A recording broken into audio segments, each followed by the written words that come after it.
நிறைவாழ்வு AG சபை வழங்கும் morning மன்னாவிற்கு உங்களை அன்போடு வரவேற்கிறோம். கர்த்தருடைய பரிசுத்த நாமம் மகிமைப்படுவதாக. இந்த நாளில் உங்களை சந்திப்பதிலே மிகுந்த சந்தோஷம். எனக்கு அன்பான தேவ பிள்ளைகளே, நிறைய மனுஷர்கள் சொன்னதை இன்னைக்கு வரைக்கும் நீங்க செஞ்சுட்டு இருப்பீங்க. அதிகாரிகள் சொன்னதை நீங்க இன்னைக்கு வரைக்கும் செஞ்சுட்டு இருப்பீங்க. அதனால என்ன பலன்? அதனால உங்களுக்கு நிறைய ஃபெயிலியர்ஸும், நிறைய தோல்விகளும், நிறைய மன கஷ்டங்களும், மன பாரங்கள் தான் வந்திருக்கும். ஆனா இன்னைக்கு கர்த்தர் உங்களோட பேசுகிற வார்த்தை என்ன தெரியுமா? வாசிக்கிறேன் பாருங்கள். 1 நாளாகமத்தின் புஸ்தகம் 14ஆம் அதிகாரம் 16வது வார்த்தை இப்படியாக சொல்லுகிறது: தேவன் தனக்கு கற்பித்தபடியே தாவீது செய்த போது. இன்னைக்கு ஒரு முடிவெடுங்க. நான் மனுஷனுடைய சத்தத்தை அல்ல, தேவன் என்ன சொல்லுகிறாரோ அதை செய்வதற்கு என்னை நான் அர்ப்பணிக்கிறேன்.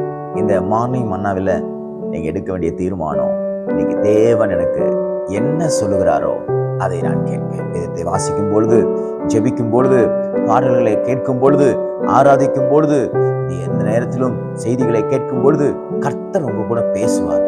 அதை அவர் உங்களுக்கு என்ன கற்பிக்கிறாரோ அதை செய்யுங்க. என்ன நடந்துச்சு தெரியுமா?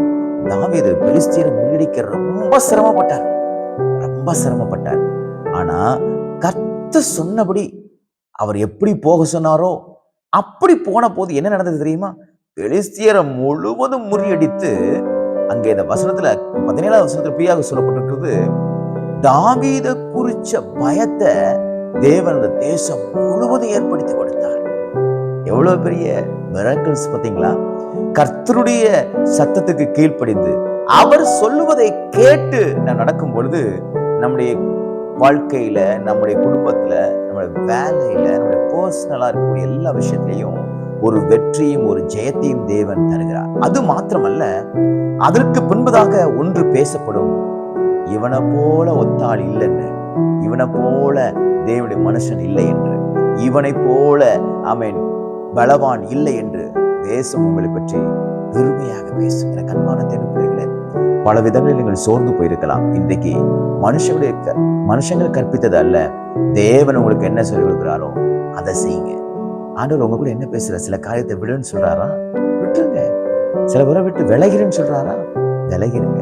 சில பேர்கிட்ட நீ பேசாத, பார்க்காதன்னு சொல்றாரா? பார்க்காதீங்க, பேசாதீங்க. அது ஏனென்றால் தேவன் உங்களுக்கு சில தேவையில்லாத காரியங்கள் எடுத்து போடும் பொழுது அநேக ஜெயத்தை பெற்றுக் கொள்வதற்கு அது வழிவகுக்கும். இன்னைக்கு தேவன் சொல்வதை, தேவன் கற்பிக்கிறதை இன்னைக்கு செய்து கொண்டு அநேக வெற்றிகளையும் அநேக நற்பெயர்களையும் பெற கர்த்தர் உங்களுக்கு உதவி செய்வாராக. இந்த நாள் இன்னைக்கு கர்த்தர் ஒரு பெரிய வெற்றி நாளாக தேவன் உங்களுக்கு மாற்றி கொடுப்பாராக. God bless you.